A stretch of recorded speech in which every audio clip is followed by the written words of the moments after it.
Great. Okay, brilliant. Thank you very much, everybody, for joining us. I'm going to intro Dom, first of all, who is basically going to be running this session. So, Dom, give us a little blurb on how you know Repair Cafe Wales, or what, give us something about you. Okay.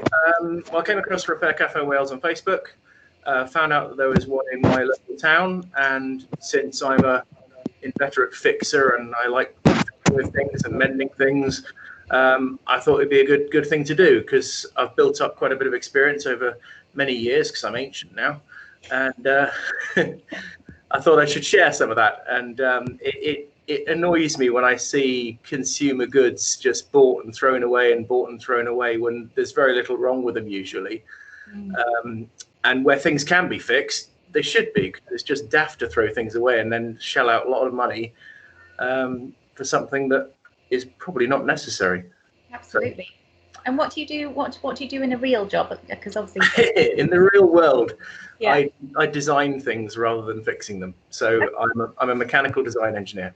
Okay, that's brilliant. So I would imagine that gives you a bit of help when you are fixing things, because you know. It gives me an overview of how things are supposed to work, and best practice in how things should be set up, and brilliant. A general understanding of mechanical things, I would say. Yes, very helpful, I'm sure. Yeah. Okay, so today you're going to run us through, how to check things on a bike, maybe if there's some obvious problems. With all our repair cafes, they get supplied a bike check form, which we actually, I think the information originally was taken from Sustrans Cymru, so thank you very much, guys.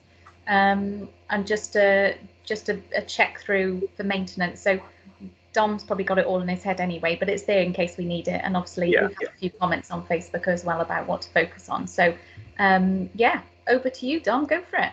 Okay, so do you want me to just give an overview, or do people have specific things that they'd like me to focus on? Because we've obviously got a slightly limited amount of time. So if there's things that are of particular interest, does anyone want to shout out, and I'll have a look at those first? Yeah, there was definitely brakes were something that somebody was struggling with, and gears, and something about tyres, but that might be a whole other session in itself, because I think it was replacing inner tubes or something, but that might be another session. That's fairly quick and easy. Okay, all right, good. Honestly, it's not that bad. Does anybody else want it? Nikki, Steve, do you want anything in particular? I don't. Do you? No, I just watch in, really. Okay, that's super. All right, Dom, crack on. Okay, so okay, guys. What was that? Sorry. Can you hear me? Okay, I'm not sure if my mic's working. I can hear you. We've got you, Chris. Oh, bro. Hi, guys. I can't see you, but I can hear you. I just had one issue, Dom, or one question I wanted to ask is I've got a hybrid bike for the I think it's 26-inch wheels or something, and the back wheel is slightly warped, and I know, or I've seen kind of people repairing them by adjusting the spokes. Is that kind of a relatively straightforward thing to do, or as a novice, would you not recommend tackling it? I would say that's not a novice job. Yeah. I've never even attempted it. Fair enough. It's one of those things where if the bike is, when it was new, was relatively sort of cheap to mid-priced, you might be better looking on eBay for a second-hand wheel that's already straight, because it's quite a lot of labor to do it. So if it's a good wheel, it's worth doing. But if it's a cheap one, you may be better trying to find another wheel. Yeah. Okay. No, that's great. Well, I think I paid $750 for the bike, but it's probably nearly 10 years old now. So. Okay. Well, there are probably good components on it at that kind of price. So you might be worth seeing if you can get it straightened. But I wouldn't say it's an amateur job. Okay. No, that's fair enough. I didn't think it would be. I just thought I'd ask. That's all right. Thank you. No problem. Okay. Shall I have a quick overview of brakes then? Yeah, that'd be brilliant, please. Yeah. Okay. I'll shift onto the bike cam. So I've got 3 different types here, which we can look at. On the bike cam at the moment is a kid's BMX, and what they've got is what we call side pull. So it pulls between my two fingers here, and they're often found, bizarrely, on the cheapest bikes, the cheapest kids' bikes particularly, are commonly found with these, but they're also much more upgraded versions are found on like really high-end race bikes. So a bit bizarre, but there we go. So that's one type. I'll give you a quick overview.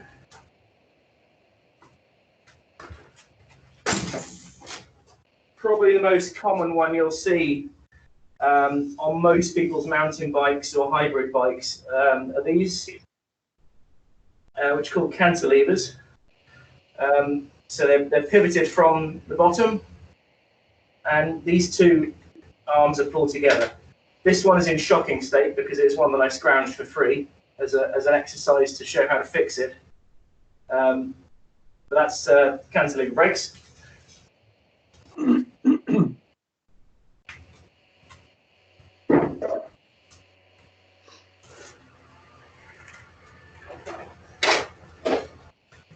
And then here we have discs.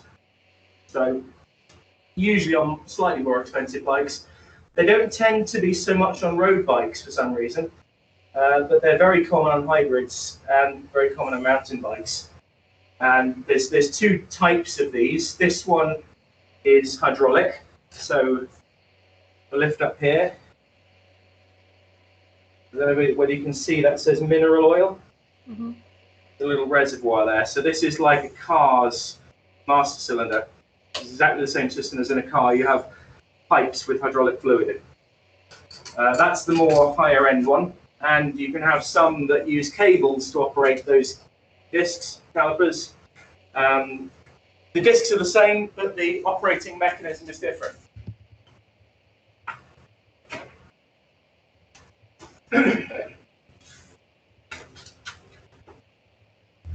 So I'll probably bring in the cantilever ones because they're probably the more common.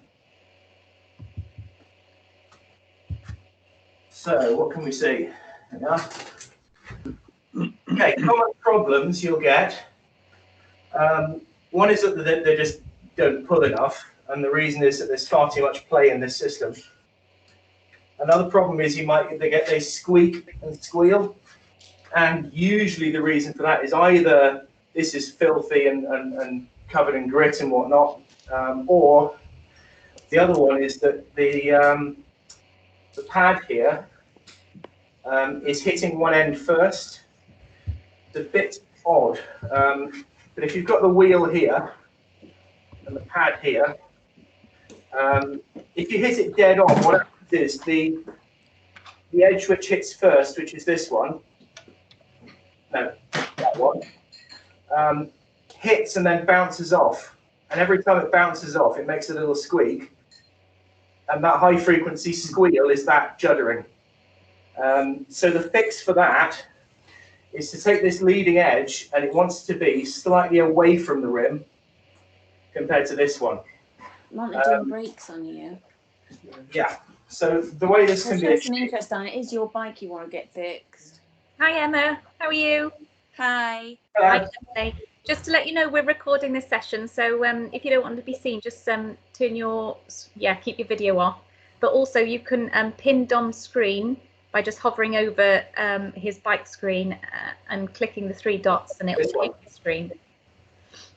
So what I can do with that? Sorry. So can you see?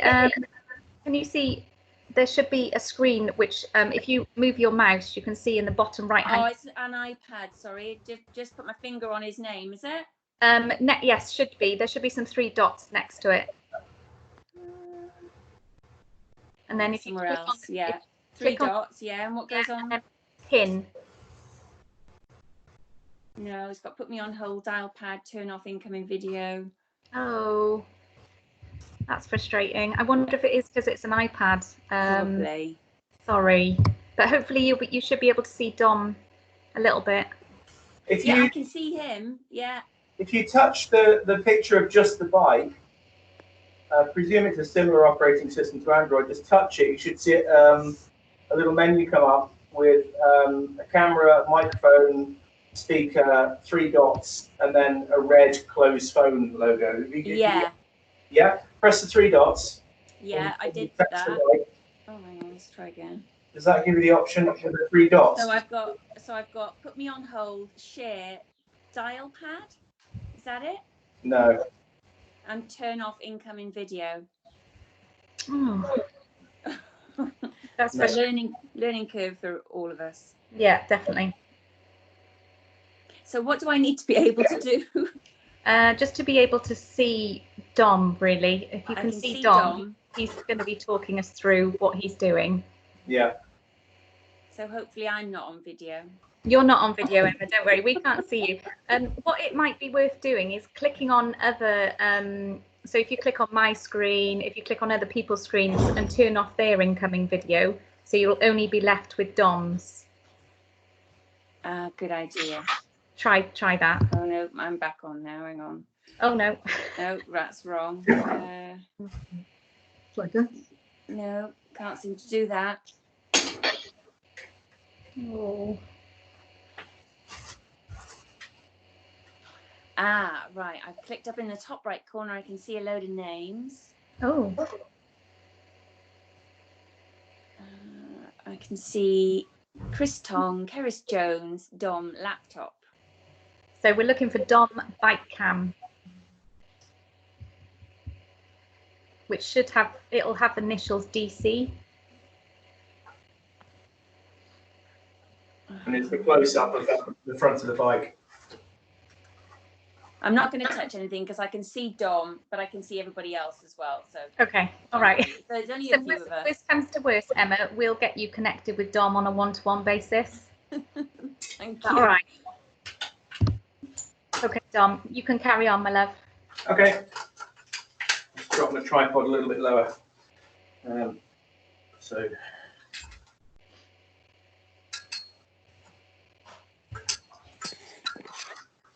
There we go. Okay, so there's a few things we need to cover with the cantilever brakes. I'm going to just handheld here, going right close. So this is one brake pad on the rim, and there's a few things that can go wrong. It's loosened and tightened with an Allen key on the end of the pad here. Okay. And now you can see the pads drop down. You can see that I can rotate the pad, and you can see that I can slide the pad up and down as well. Everyone see that okay? Mm-hmm. Okay, so the first thing to check is that the pad is actually aligned with the rim. So you don't want it a bit below. You don't want it cockeyed. You want it so that all the rubber is touching all of the aluminium of the rim, or whatever the rim material is. Okay? But I'm just going to put back on the tripod, align that, and just tweak it a little bit. Okay, now that sorts out the alignment. So this should be the same on both sides. So it's nice and square on. You don't have any rubber overhanging the bottom. You don't have it rubbing against the tyre. But what it may not sort out is any problem with squealing. Okay. The way that the pad is attached is really quite nifty. You see there's several layers inside attaching those things together. It's not just one nut, one washer. There's actually several things in there. You'll see that? Yeah. Okay, so what those things are is they're a washer that is sort of half spherical, like a kind of cup shape. And what the cup shape allows is when you tighten this up, normally with a bolt through a hole like this, it would, when you tighten it up, it would square it up to this face here. Mm-hmm. But having these spherical washers in allows you to tighten it so that it's at a bit of an angle. So you can adjust the angle that it sits at and then tighten it up. And what that allows you to do is to have what's called a lead angle in. Okay, so the wheel is rotating this way, which means that this bit, I go close again.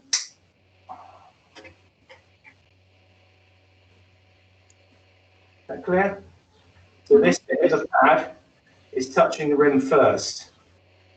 And what we want is for that to have a bit of a gentle lead. We don't want this end to just ram in and the back to be floating, because then you'll get that judder and you'll get that squeal. So what you need is the front, or the first surface that hits, which is actually the back of the brake pad as you're looking at it. You want that to be slightly higher. Now, there's a way of doing this. I haven't got a small coin is a typical way of doing it, but I've got another small Allen key. Okay, so I'll go back on the tripod.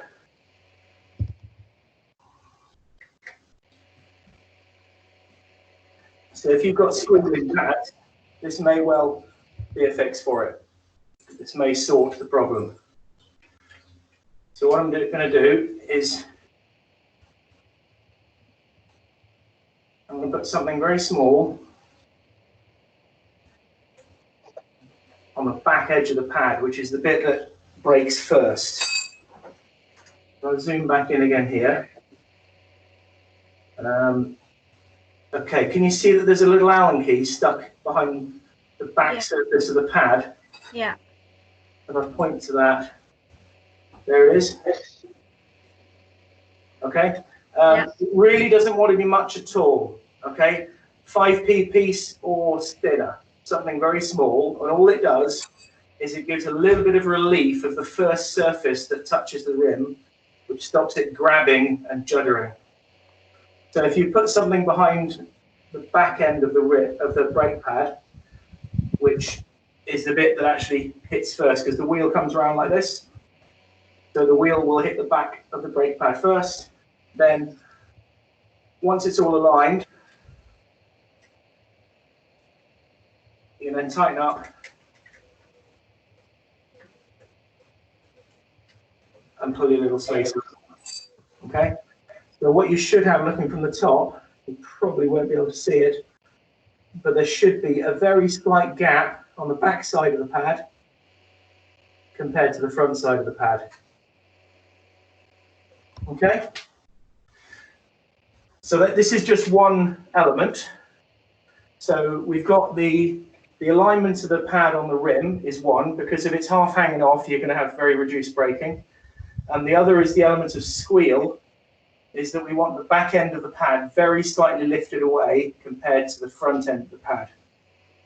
Okay, so first thing with your brakes, check that both pads are actually on the rim, square onto the rim, and there's a little bit of a gap at the back of the pad compared to the front of the pad.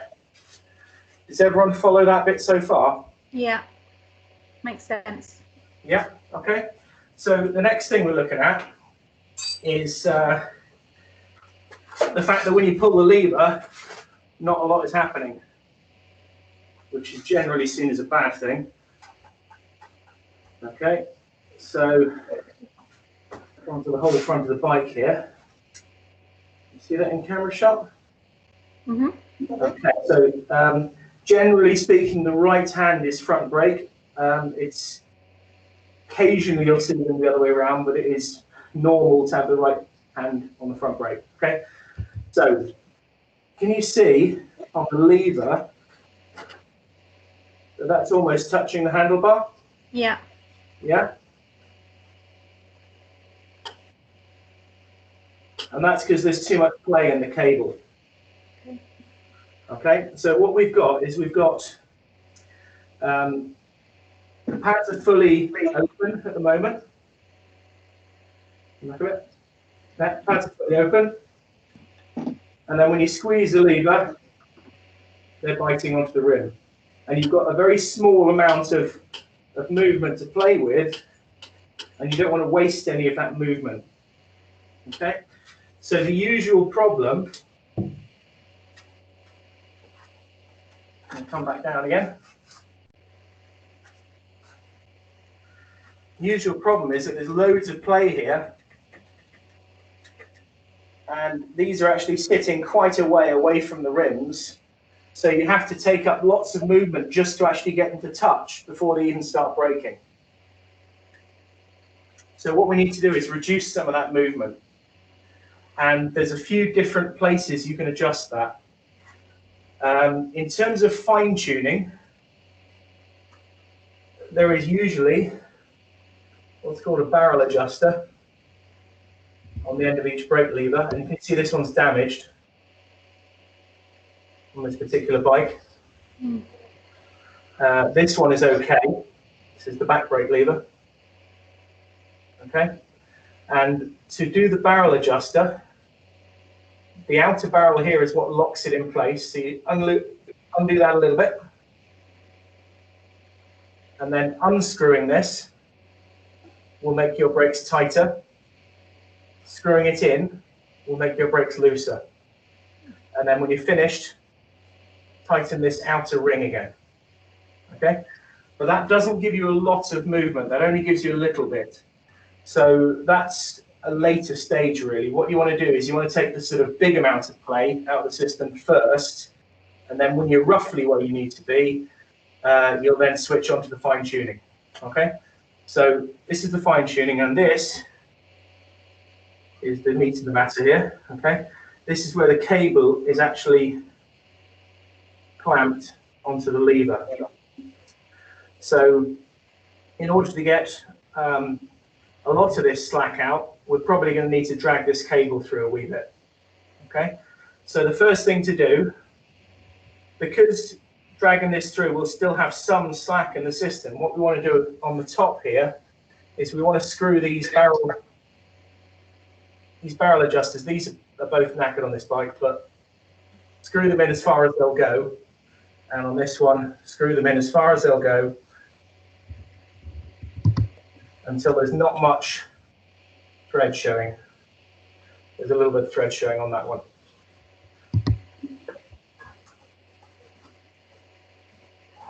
Excuse the jumping around with the camera, but there we go.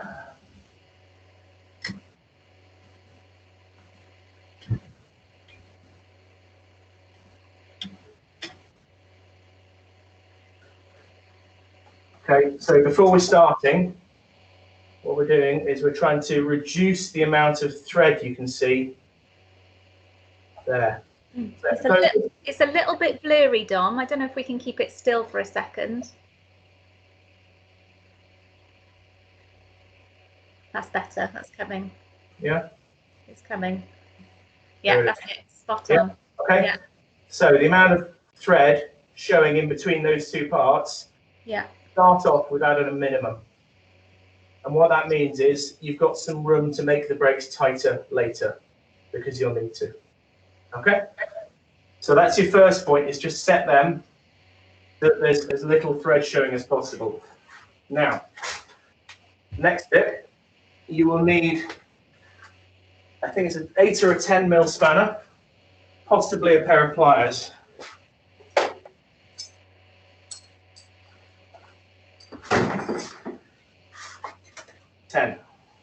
Okay, so if I just undo this, what's going to happen is these are sprung, so they're going to ping apart, and this cable is going to be dragged through.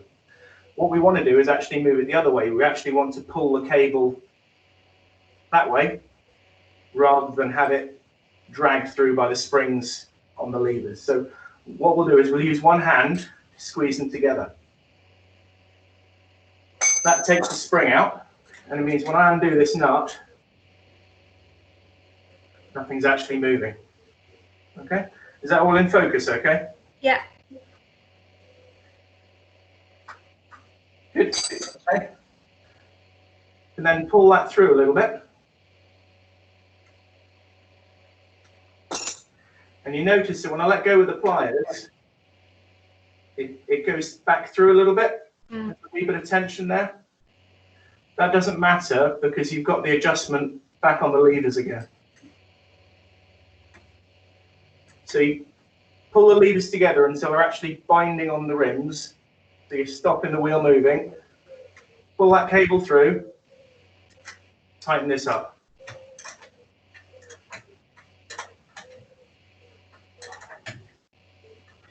Now typically when you've done this, sometimes the wheel will be sticking on the brake pads. Usually it doesn't. So on this one, I've tightened it a little bit too tight. Okay, so what I'm going to do is I'm going to back it off a little bit.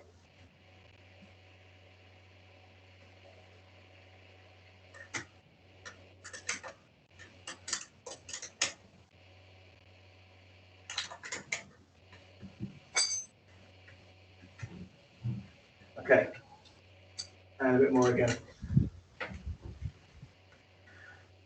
The idea with this, obviously, is that you need to allow the wheel to spin all the way around while the brakes are off, but you want the least amount of free play in the system possible.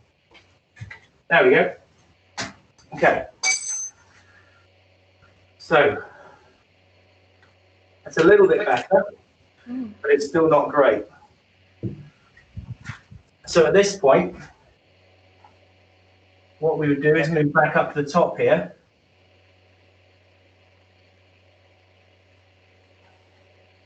And you can see, because this thing's damaged,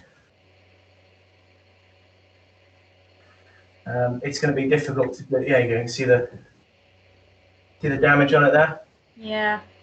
So that one needs replacing. But if that was healthy, like this one is slightly more healthy, still slightly damaged, what you then do is you'd be unscrewing this like that to create a little bit of a gap. Focusing? Nearly. There you are. Okay. Yeah. And then that's making it tighter. There's one other adjustment to do on most cable brakes, and that is on the lever, you'll see a little screw here. Yeah. I don't know if anybody knows what that screw is. No. This one is adjusting the reach of the lever. So you'll find it on these types of brakes as well. Same screw. Quite often they'll have a spring on it. Mm-hmm. The spring there? Yeah. Okay, and I'll demonstrate it on the BMX because this one works quite well.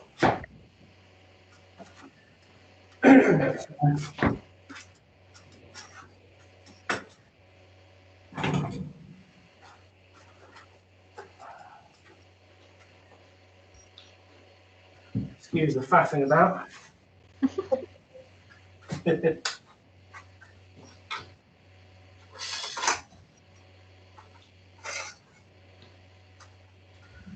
Okay.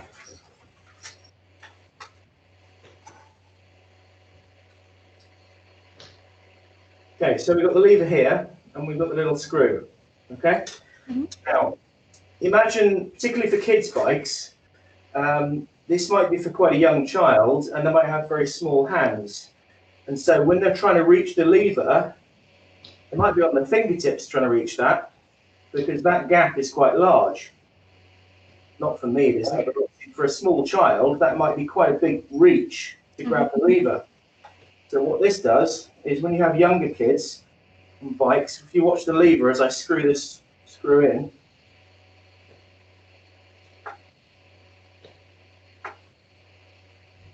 you see the lever's moving closer to the handlebar? Yeah. Okay. So what this screw does is it sets your start position. So when the brakes are completely off and you're just riding, where the lever sits. So if you screw the screw inwards, clockwise, the lever will come closer to the handlebar. And when you unscrew it anti-clockwise, the lever moves further away. Now, if you do this like I'm doing now, after you've already adjusted the brakes at the bottom here, then what you'll do is you'll make the brakes bind because you're effectively pulling the lever on. So this little adjustment screw, sorry I forgot to mention, but this does need to be done first. It's okay. So number one is set the reach. Is everyone following the Yeah. reach? Yeah? Got it, yeah. Yeah, so number one is set how far away you want the lever to be. Mm-hmm. And what I would say from a safety point of view is the further away it is, the more travel you've got available to you, and therefore the more braking you've got available to you. So far forwards is good from that point of view, but you need to be able to physically grab it safely. So as far forwards as is comfortable is the rule. Okay. Okay? So, and obviously this needs to be done with the person who's going to be riding the bike. There's no point in me doing it, setting it for me, and then giving it to a 4-year-old because the hands won't reach. Sure. Yep. Okay, so screw first. Then where you've got barrel adjusters,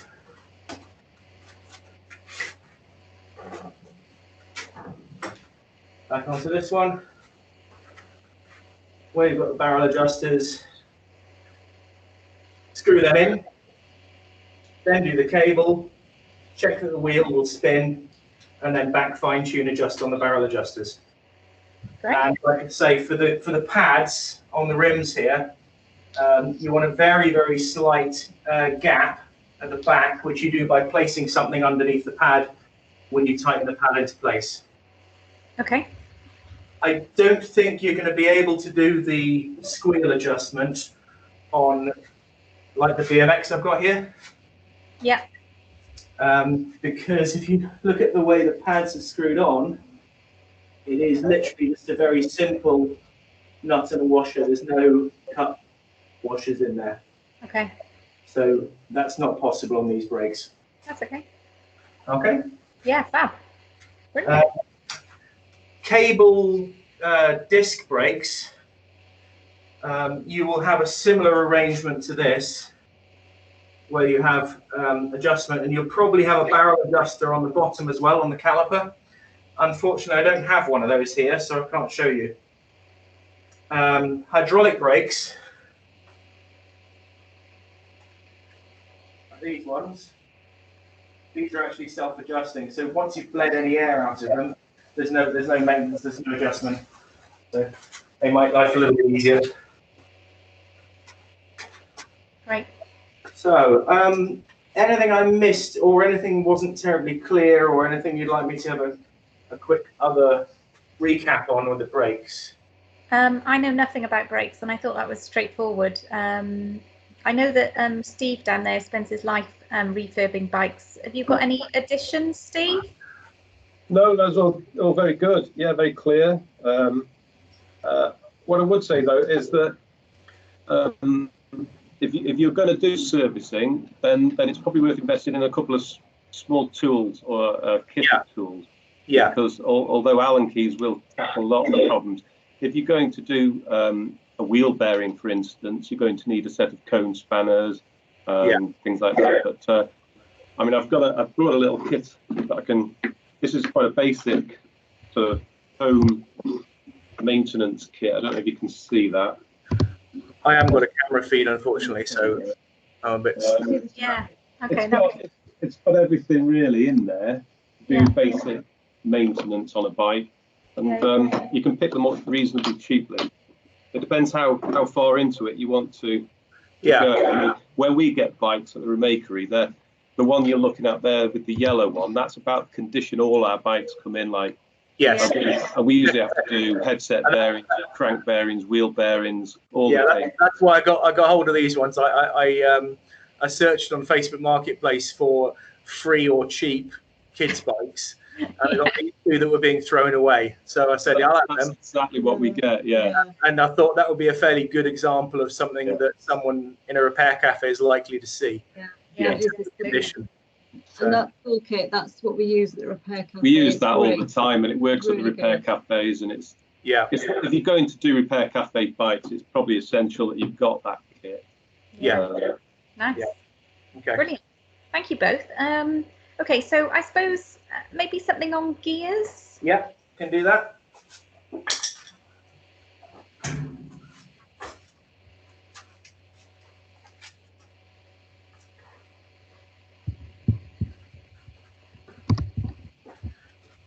This bike is so far gone.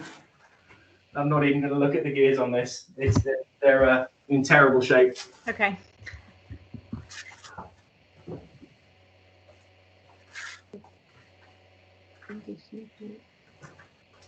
However, this one,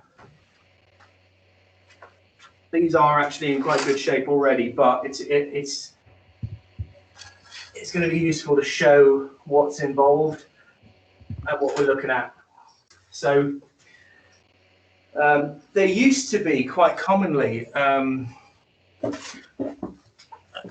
two broad types. One is derailleur, which you're looking at on the bike cam there. The other was called hub gears, made by a company called Sturmey Archer. And you used to see them all the time, but I haven't seen one for years and years and years. So I'll only look at derailleur because they seem to have completely dropped out of existence. So a derailleur is a way of moving a chain across different diameter sprockets. And when you move the chain onto a bigger diameter sprocket, it changes how much rotational force you can put on that sprocket compared to a small one. So in general terms, if you have a big sprocket at the front where the pedals are and a small one at the back, you'll go very fast, but it's very hard to pedal. And vice versa, if you use a very small sprocket on the front and a big one on the back, it's very easy to pedal, but you can only go very slowly. So that's the broad principle. There's two different mechanisms. There's one on the front, which is usually operated from, I can't remember now, left hand or right hand. Anyway, one on one hand, one on the other hand. So the front shifter and the rear shifter. The front one doesn't get used as much, and to my mind doesn't go wrong as much either. It tends to be the rear one that people have problems with. And it tends to be either it jumps from one gear to the other and back again as you're riding because it can't make up its mind where it should be. And the other problem you get is you can't select an extreme end of the gearing. So you can't get onto the very biggest sprocket, maybe. You can only get onto the second biggest, or you can't get onto the very smallest. You can only get it to the second or third smallest. So I can show you what's involved with that and what's going wrong. Okay? Yeah, fab. Okay. The where you start from is going to depend on what kind of shifters you've got. I've only got two different types here, which I can show you with the bike cam just a second. So this type is fairly common nowadays, and what you have is you have a push on your thumb, and then you'll have a pull on your index finger. And what happens is the pull on your index finger jumps it from a big sprocket to a small one, and the push on your thumb pushes it up from a small one to a big one. And there's an indicator, usually, showing you where you are. So if I click the lever, you see that the little red indicator is moving? Yeah. Okay, the same on this one here.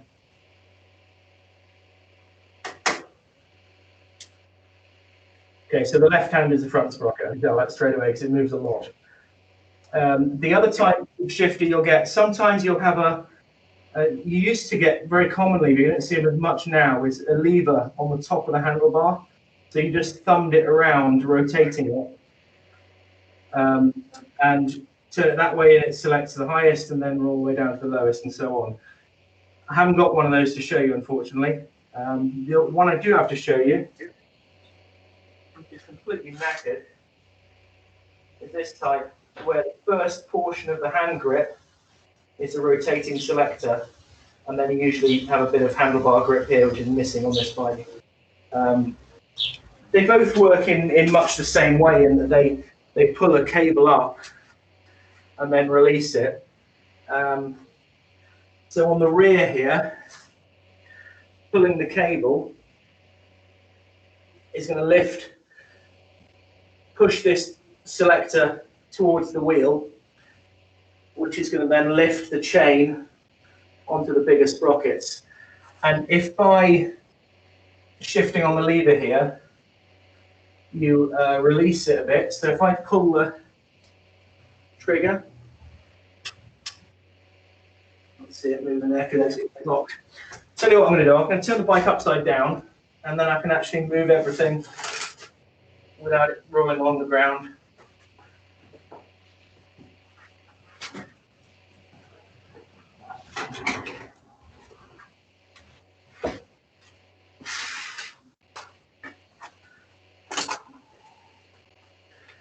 Okay.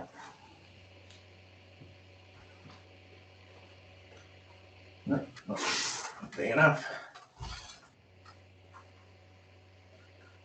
Okay.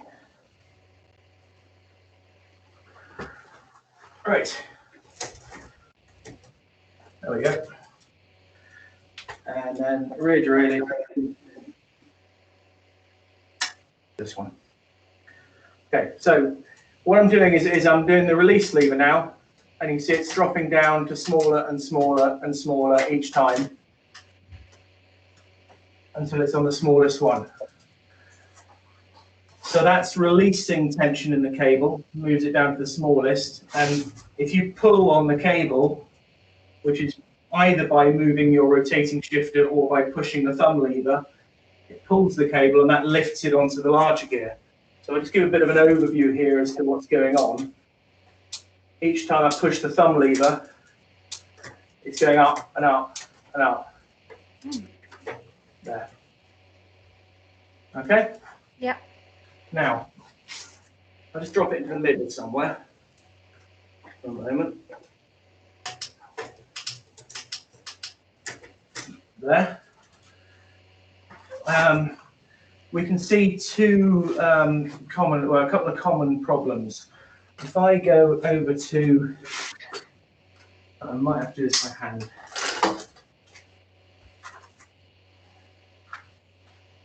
Okay. Right, so what I'm looking at, just about see it.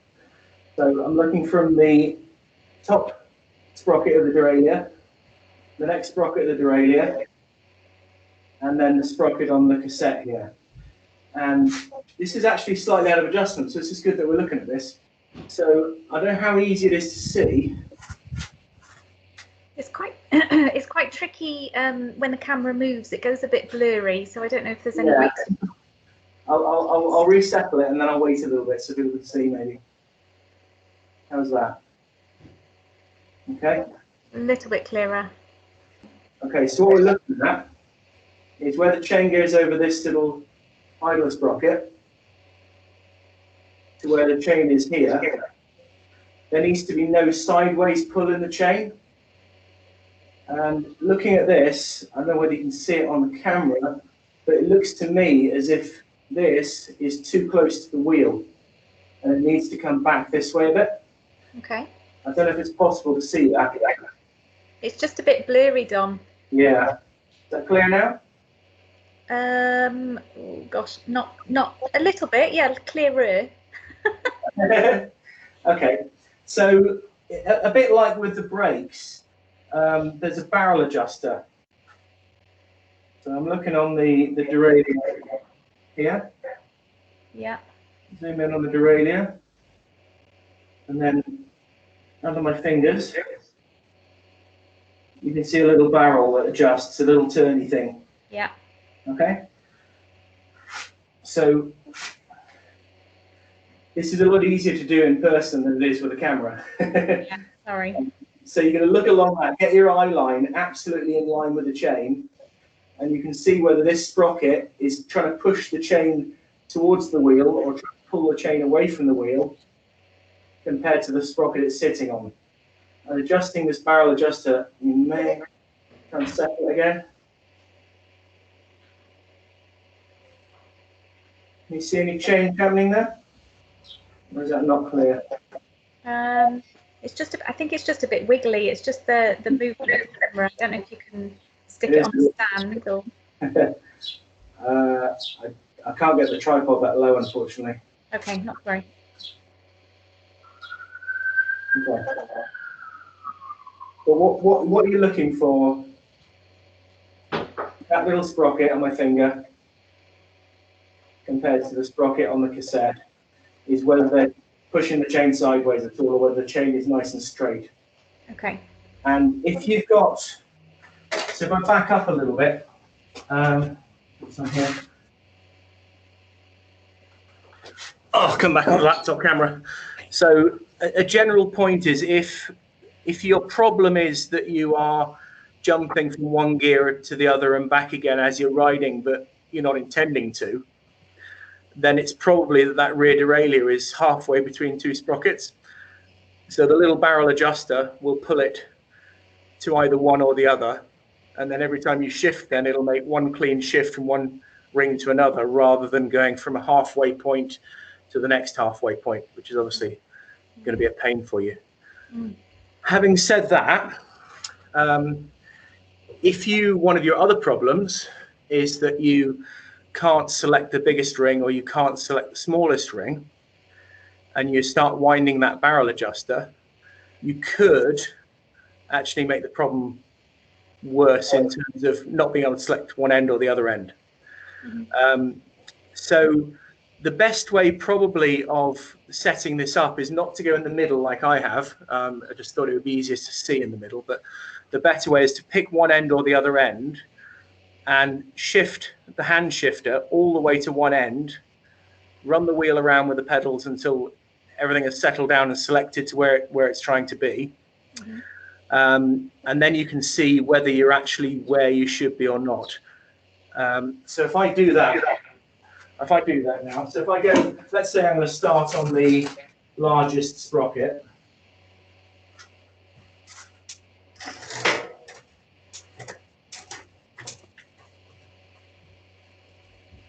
Okay, in that case, I can actually reach it and it's not a problem.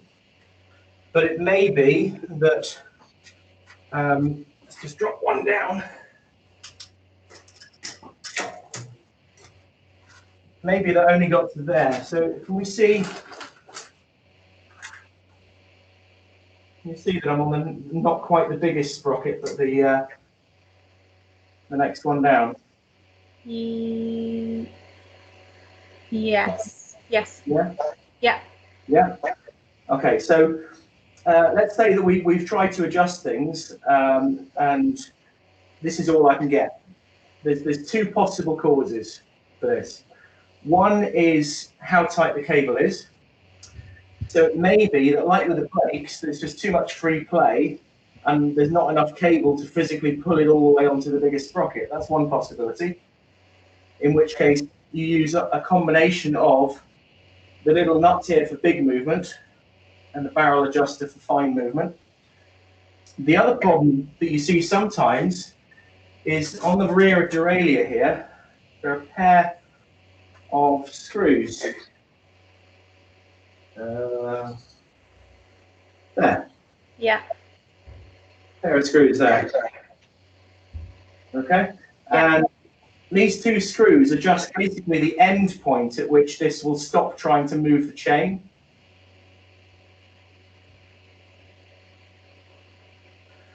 So I think the screw nearest the wheel center adjusts the side nearest the wheel center, and the screw on the other end adjusts travel on the other end.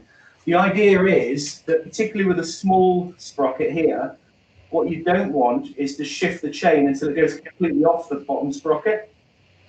Because you could keep shifting and keep shifting and keep trying to move the chain leftwards as you're looking at the image there. And if you do that, you'll actually drop the chain completely off.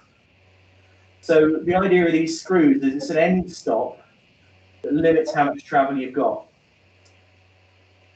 So there's your two adjustment points. One is where you are left to right, which is cable tension, which is on here. So big adjustments, which are not normally required, but if they are on here, usually it's just small adjustments which can be done on the barrel adjuster. And if you've taken all the play out of this and you've adjusted, and for some reason you still can't get the chain onto the biggest one or onto the smallest one, it'll usually be these two little screws here. So I don't know if is that clear at all, or it's probably a little bit more technical than the brake side of things. That's okay. I mean, again, I know nothing about bikes, and watching it, I mean, it's making sense to me. I suppose if I had a bike with me right now and I was doing it, that might be quite different. But yeah, as far as I'm concerned, it makes sense. Yeah. The trick with what I normally do is, if I'm replacing a cable, is when you release the cable, the gear mechanism automatically wants to go onto the highest gear, so the smallest gear. So that's its resting point. So you can set the end stop on that resting point so that it doesn't travel off the bottom gear. Then if you turn your gear selector to the highest gear position and pull the cable through so it's just taut, and then clamp it up, you'll find that that will give you the right position throughout the rest of the gears to then set the end stop on the big first gear, so it doesn't trip off into the wheel. Usually once you've done that, the positions through the gears will fall into place. Excellent. Yeah. That makes sense to me. There's quite a lot, isn't there, with bikes? Sorry, I underestimated. Yeah, that's right. The thing with a barrel adjuster is usually I'm a very sort of visual learner. What I find is if you, particularly when you put the bike upside down like that and you just cycle the pedals slowly and hit the levers up and down with your other hand, you can get a feel for what does what and which direction it's trying to move. And in terms of the alignment of the derailleur on the rear sprockets, the barrel adjuster that's in view on the camera there, I'll just your barrel adjuster here. If you turn the barrel adjuster and just watch the derailleur, you can see it moving one way or moving the other way. So it's not a blind operation. You don't have to sort of know which way to turn it without looking. You can look at it and turn it one way, and if it goes the way you want it to go, great. And if it's going the wrong way, you can see it happening and you turn it the other way again. So it's not something that you need to know which direction to move, because when you start to move it, you'll see it. And if it's going the wrong way, just turn it the other way. It's fairly intuitive that way, that you can see when you turn it which way it's trying to move and just follow it. Okay. I'm conscious that we're an hour in already, so okay. I think what we'll do, Dom, is we'll leave it there for the moment. But my suspicion is the people that weren't able to see your bike screen, or people that have commented and couldn't make it. I've already seen a couple of comments of people saying that they can't make it now, but can they watch it later, which is fine, and they can, but the nature of the way this is recorded, it won't be full screen on your bike. So if it's all right with you, I might tie them up with you, and maybe we could do some, well, it would be 1 to 3 sessions, because I can set up the meeting and then the 3 of us could work on some specific problems. Yeah, that's fine. Great. Okay. And thank you for giving up your time, which you would normally have been doing on a Saturday morning at a repair cafe. Yeah, that's fine. So thank you for that. And thanks, Nikki and Steve, for joining. And I hope the bike waves continue. Yeah. And if there's any follow-up questions, then just post them up, and we can either reconvene, or I can see if I can record a little video and upload it, or you know, it doesn't necessarily have to end here. If you feel that your problem's not been answered, or you want to delve into a bit more detail on something, or there's something we're not covered, come back to us, and we'll see what we can do on it. Yeah, absolutely, thoroughly agree. Thank you, everybody. Okay. All right, see you soon. Cheers. Bye. Bye now. Bye.